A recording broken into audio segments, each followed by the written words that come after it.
7. On va profiter Un peu de ce temps. Nous allons profiter un peu de ce temps pour parler un peu. Allez, commence. Prenons nos Bibles dans Luc chapitre 7, le verset 1 à 10.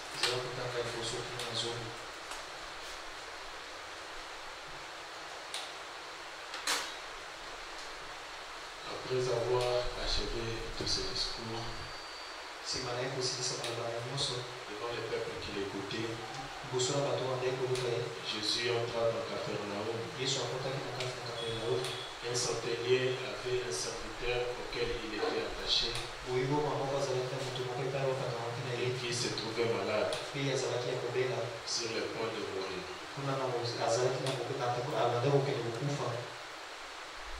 Ayant entendu parler de Jésus, il lui envoya quelques anciens des Juifs pour les prier de venir guérir son serviteur. Ils arrivèrent auprès de Jésus et lui adressèrent d'instances supplications,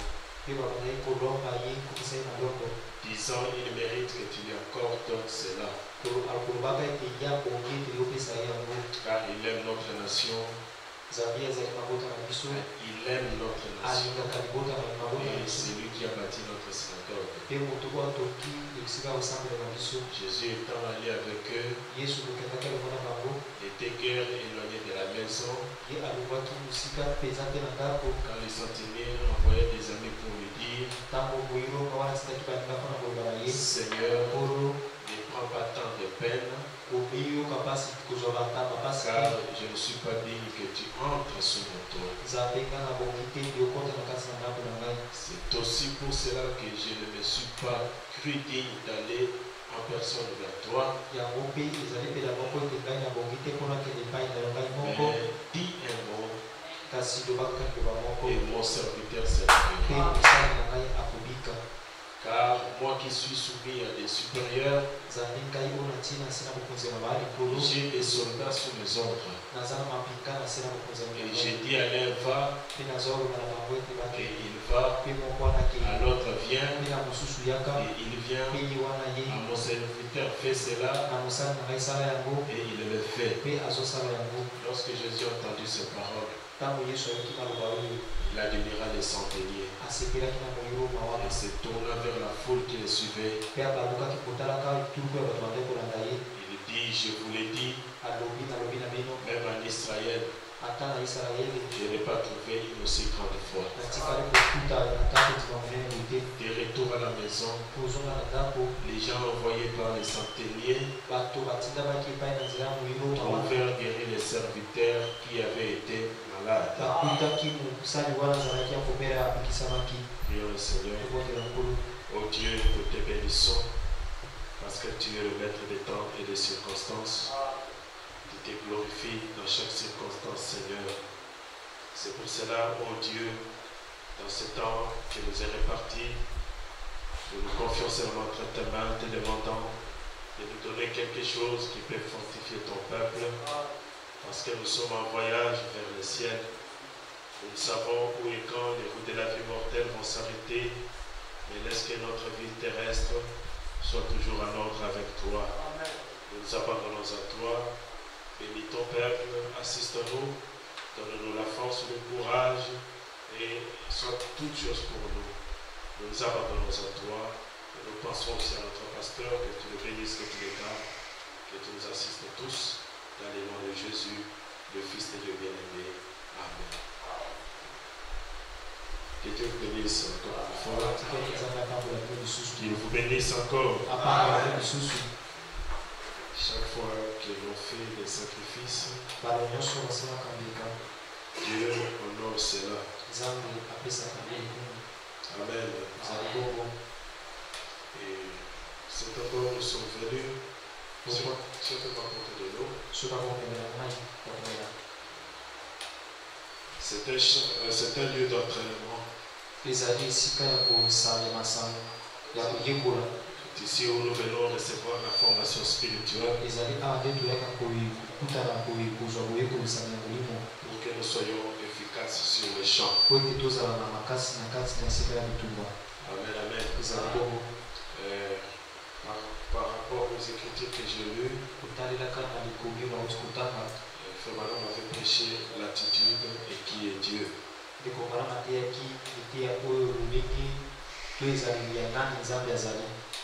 L'attitude que l'homme doit avoir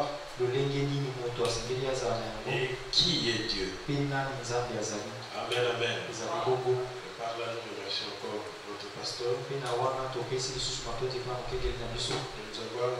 ce temps pour que nous puissions un peu parler de la parole. Comme je le disais, ici nous venons recevoir la formation spirituelle.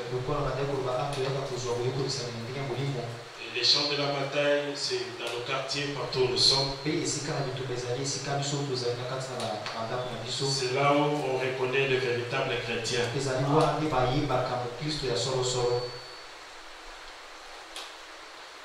Ici tout le monde est presque blanc. Amen. Ici on ne peut pas connaître qui est le vrai, qui est le faux. C'est dans la vie de chaque jour qu'on reconnaît les vrais chrétiens. Et vous pouvez dire dans la force parfaite, par la faiblesse parfaite. Paragraphe 42 à 43. Je n'ai pas le temps de lire ça, je paraphe seulement cela. Frère Branham dit que nous venons à l'église pour découvrir nos défauts. Trouver ce qui peut nous rendre meilleurs. Et ce qui peut nous rendre meilleurs ici, c'est la parole de Dieu. Donc nous devons nous exposer à la parole. Nous attendons à ce que cette parole puisse nous rendre meilleurs. Et Frère Branham dit que le message fait de nous de meilleurs citoyens, de meilleurs chrétiens, de meilleurs pères, de meilleurs voisins. Donc celui qui peut témoigner de ton christianisme, c'est le voisin qui est à côté de toi. L'attitude. La Bible dit que l'homme est comme les pensées de son âme. Ce qu'il pense dans son cœur, c'est ce qu'il exprime à l'extérieur. Et dans l'expectative du 18e mois 1950, au paragraphe 20, Frère Branham dit là-bas que juste quelques paroles sur l'expectative. Et j'aimerais que vous m'accordiez une attention très soutenue, s'il vous plaît. Ceci est un peu difficile. Pendant que je me tiens ici, il y a déjà des notions. Et puis chercher à venir parler de la parole, c'est une chose dure. Je descends un peu plus bas. Généralement, vous recevez ce à quoi vous vous attendez. Si vous êtes venu à la réunion ce soir pour critiquer, ou pour vous moquer, ou pour créer de l'agitation, Frère Branham dit, le diable vous donnera quelque chose à critiquer. Ce n'est pas Dieu qui vous donnera cela, mais c'est le diable qui va vous donner quelque chose à critiquer. Parce que tu es venu dans cette atmosphère-là, c'était les pensées de ton cœur, et toi tu verras qu'il y a des choses à critiquer.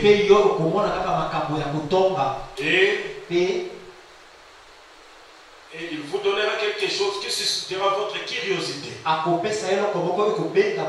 Vous recevez exactement ce à quoi vous vous attendez. Et si vous êtes venu ce soir, attendant à voir le Seigneur dans son œuvre, Dieu se manifestera à vous. Et il vous donnera une grande paix. Même si tu étais venu sans paix, mais si dans ton cœur tu pensais que je pars pour rencontrer Dieu, Dieu va te donner cette paix-là. Si seulement vous êtes venu ce soir, vous attendez à être guéri, vous serez guéri. Vous recevrez exactement ce à quoi vous vous attendez. Amen, amen. Et dans l'attitude qui est Dieu, c'est pourquoi nous devons créer toujours de bonnes atmosphères. Même dans nos maisons, Frère Branham dit, nous sommes les créateurs d'atmosphères. Toutes les atmosphères qui ne sont pas de la parole, il faut les éliminer. Il faut les éloigner de la maison. Parce que cela attriste le Saint-Esprit. Je ne lis pas, je vous donne le paragraphe. Il dit que la manière apostolique de tenir une réunion de prière, c'est d'abord de prêcher. Nous ne sommes pas comme les pentecôtistes. Venir ici, commencer à faire des bruits. Mais c'est d'abord prêcher pour susciter la foi des gens. La foi vient de ce qu'on entend et ce qu'on entend de la parole de Dieu. Sans la foi, personne n'est agréable à Dieu. Et celui qui s'approche de Dieu, il doit d'abord savoir que Dieu existe et qu'il est le rémunérateur de tous ceux qui le cherchent. Amen, amen. Et si tu as cette révélation, si tu viens à l'église, ce n'est pas te demander qui va prêcher. Non. Mais si tu viens à l'église, c'est pour que Dieu te parle. Amen, amen. Quand tu pries chez toi à la maison, ce n'est pas que tel puisse prêcher ou tel, mais ta prière est que Dieu puisse te parler. Si tu viens dans cette expectative, Dieu te parlera réellement. Parce que Dieu peut parler même à travers un fou. Il y avait un frère là dans les Kassai. Il a quitté sa maison pour aller à l'hôtel rencontrer une femme. Il a rencontré un fou quelque part. Il lui a tapé une gifle là. Quand il voulait comprendre mais comment un fou peut me taper, le fou lui dit mais toi l'argent que je t'ai donné c'est pour gaspiller avec les femmes. Et il ne veut pas continuer encore son chemin. L'âme de Balaam lui a parlé. Donc quand l'homme devient incrédule à la parole, Dieu peut utiliser beaucoup de fois pour les parler. À combien plus forte raison vous qui venez dans sa maison, vous attendez dans ce qu'il vous parle, il doit toujours vous parler. Amen, amen. Et quand il y a un problème dans ton cœur, à partir de la maison, tu dois prier, tu dois te consacrer à Dieu, tu dois même gêner s'il le faut. Et quand tu viens dans cette atmosphère-là, la parole qui sortira va aussi t'aider et Dieu va aussi te parler dans ce sens-là. Parce que nous sommes des créateurs d'atmosphère. Amen, amen. Conduit par le Saint-Esprit, tu du 15-7e mois 1950. Paragraphe 22 à 30. Je pense que venir seulement là-bas et nous allons prier. Le lendemain matin, nous sommes en train de voir toujours les attitudes. Je suis descendu et comme je me promenais dans la rue, quelque chose m'a dit, tourne à gauche. Amen. Madame Morgan, une infirmière diplômée de 21 ans, était mon premier cas de cancer. J'avais senti des vibrations. Elle pesait 17 kilos. Elle avait été amenée à la Réunion. Elle n'avait que la peau sur ses os. Elle pèse 70 kilos. Maintenant, elle est en parfait état de santé. Je lis un peu plus bas. On l'avait simplement ouvert, puis on l'avait recousue. Elle était vraiment rongée par les cancers. C'était vraiment malin. On ne pouvait rien faire. On ne pouvait même pas utiliser un bistouri sur elle. Et personne pour l'opérer. Maintenant, elle est en parfaite santé. Parfois, il venait m'aider un peu à assister les malades comme cela. C'était une femme exceptionnelle. Nous descendions. Quelque chose a dit. Tourne à gauche. J'ai entendu cela juste comme vous m'entendez parler. Qu'est-ce que je fais? J'ai tourné à gauche. Margie a parlé à ma femme. Disant, qu'est-ce qu'il ne va pas faire? Il a dit maintenant, laissez-le simplement partir. J'ai continué à descendre. Nous avions une promenade. Là à gauche, je me suis arrêté devant un endroit appelé Cafétéria Miller. Je me suis demandé pourquoi. Amen, amen. Pourquoi Frère Branham était en train de faire tous ces exercices? Pourquoi Dieu m'a amené devant ces cafétérias? Et je suis entré là-dedans. J'ai commandé même un petit déjeuner. Des pruneaux et autres. Et je me suis assis. Ma femme a dit, sois sûr qu'à un endroit aussi fréquenté comme celui-ci, on va t'avoir, les gens vont te voir aussi. Les gens s'étaient rassemblés autour, tout autour. Et moi, je me suis mis à manger.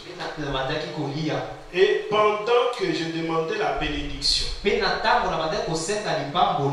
de manger, de manger, il a demandé la bénédiction.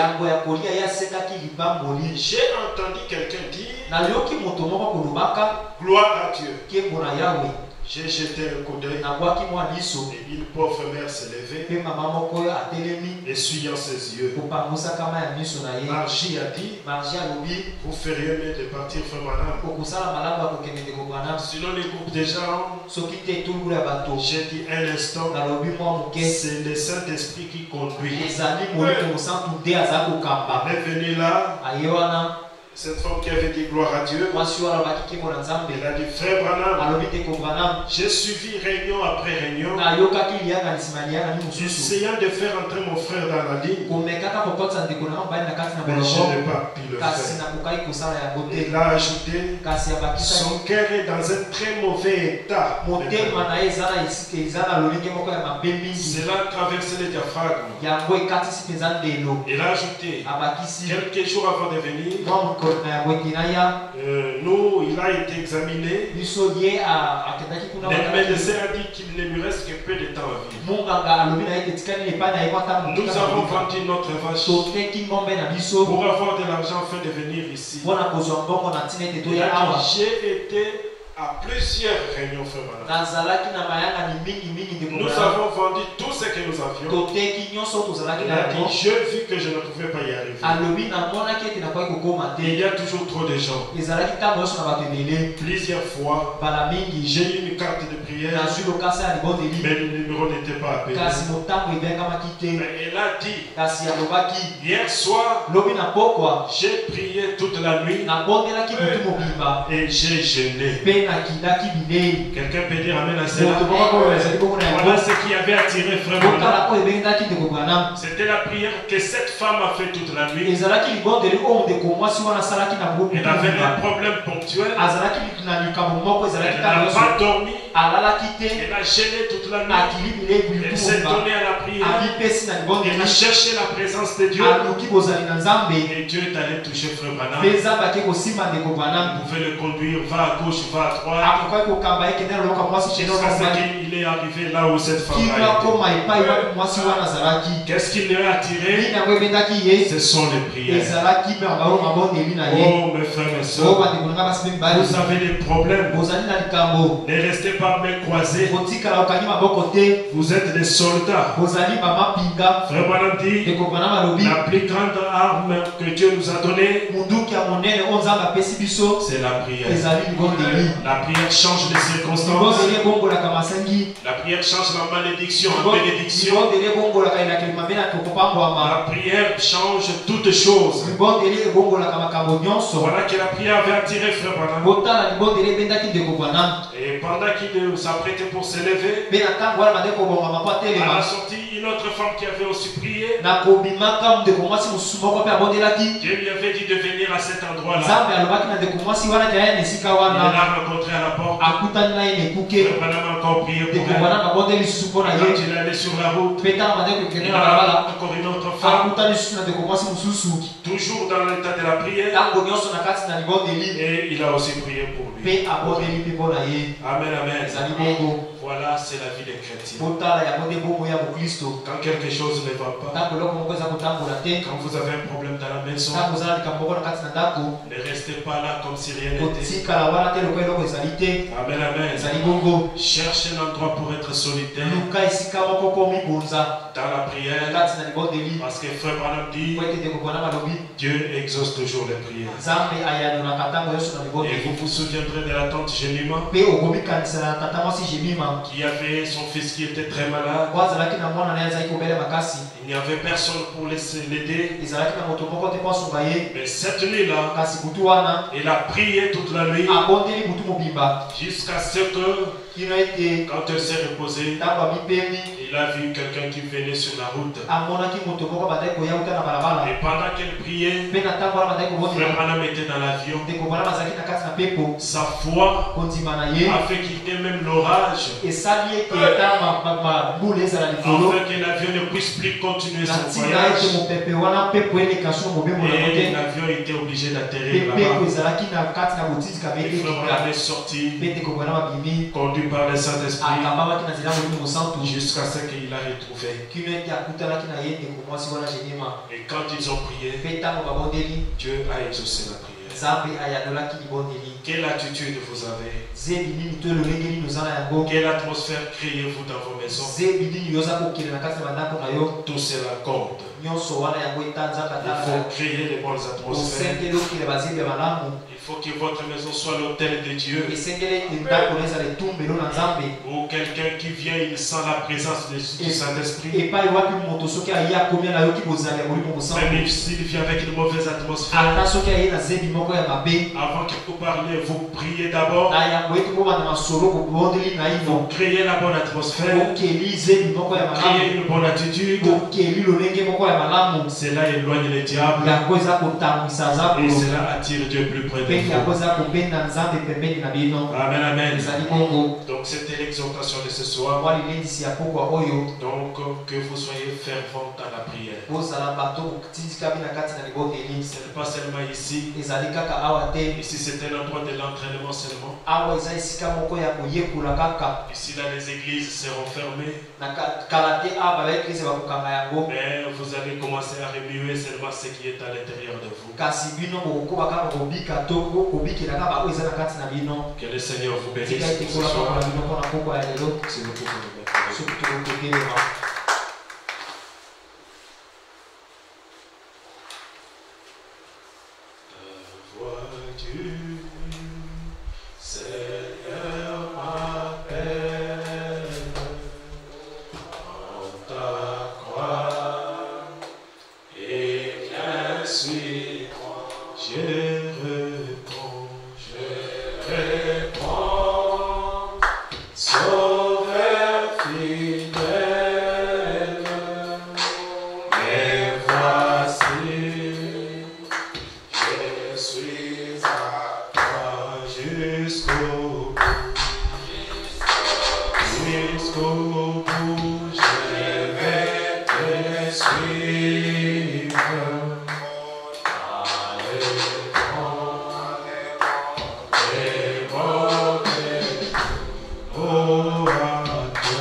pourquoi tu as abandonné la vie de la prière?